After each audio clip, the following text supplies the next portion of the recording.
ভয় কিসের? ভয় কিসের? বর্তমান সরকার জনাব তারেক রহমান বাংলাদেশের জনপ্রিয় একজন নেতা, জনগণের নেতা, অর্থাৎ জনাব তারেক রহমানের কোনো ভয় নাই। ভয় কেন থাকবে? অর্থাৎ নিরাপত্তা প্রতিটা মানুষের জন্য আসলে দেশের সরকারের দেওয়া উচিত।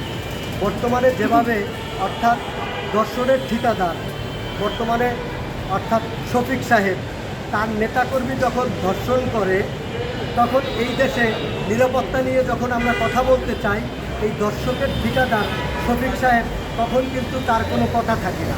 আপনি দেখবেন কয়েকদিন আগে অর্থাৎ শিবিরের একজন নেতা কেন্দ্রীয় কমিটি বিধবা একজন নারীকে ধর্ষণ করল, সেইখানে এই শফিক সাহেব কোনো কথা বলল না, কোনো বিচার চাইল না, তাকে বহিষ্কার করলো।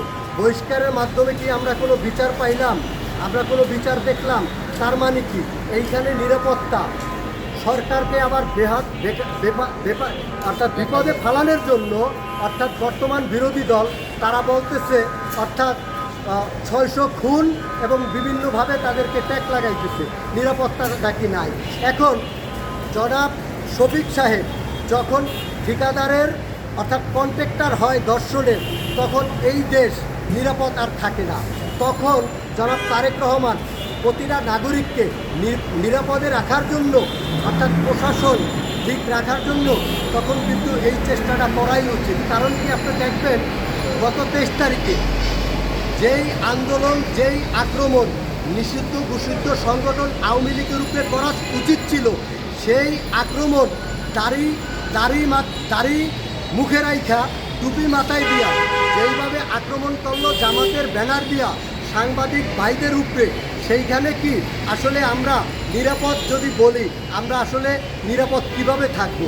তারা তো আসলে সরকার যেভাবে নিরাপদ রাখতে চায়, আসলে তারা নিরাপদ থাকতে চায় না, তারা থাকতেও দেয় না। কারণ কি জনাব তারেক রহমানকে বিপদে ফেলার জন্য অর্থাৎ বিভিন্নভাবে অর্থাৎ তার এই সরকারকে অর্থাৎ দুর্নাম বদনাম করে অর্থাৎ জনাব তারেক রহমানকে বাংলাদেশকে অস্থির করার জন্যই তাদের কিন্তু পাই তারা। অতএব আমি বলতে চাই, এই যে সাংবাদিক ভাইদের উপরে যেভাবে আক্রমণ করা হইল এবং আওয়ামী লীগ ট্যাগ লাগানো হইল, এইভাবে যদি বৈষম্য সৃষ্টি করে, এইভাবে যদি বৈষম্য তারা করে, তাহলে এই সাংবাদিক দেশের জনগণ তাদের কাছে কি নিরাপদ? তাদের কাছে নিরাপদ না। অতএব বিরোধী দল আপনারা সংসদে আসছেন, বিরোধী দল হিসাবে জনগণের পক্ষে কথা বলবেন। যেভাবে আপনাদের বর্তমানে আপনাদের মুখোশ খুলে গেল এবং যেইভাবে আক্রমণ করলেন, জামাতের এত গুণ, সাংবাদিক মেরে করল খুন শফিক সাহেব, এইটা কিন্তু আমরা আশা করি নাই, এইটা কিন্তু দেশের জনগণ আশা করে নাই। আপনার কাছ থেকে আপনি যেভাবে কথা বলেন, হাসি মুখে, দাড়িগুলো পাকা এবং মিষ্টি ভাষায় কথা বলেন, কিন্তু জাতি কিন্তু দেখলো সাংবাদিকরা যেভাবে মারলেন, হিংস্র জানোয়ার, কঠিনভাবে আপনারা মারলেন। আওয়ামী লীগ যেভাবে অর্থাৎ গত 23 তারিখ হুমকি দামকি দিয়ে বাংলাদেশে অস্থিরতা করতে চাইছিল, সেই অস্থিরতা কিন্তু জনাব শফিক সাহেবের মাধ্যমে, জামাতের মাধ্যমে নতুন করে বাংলাদেশের জনগণ কিন্তু দেখলো। এইখানে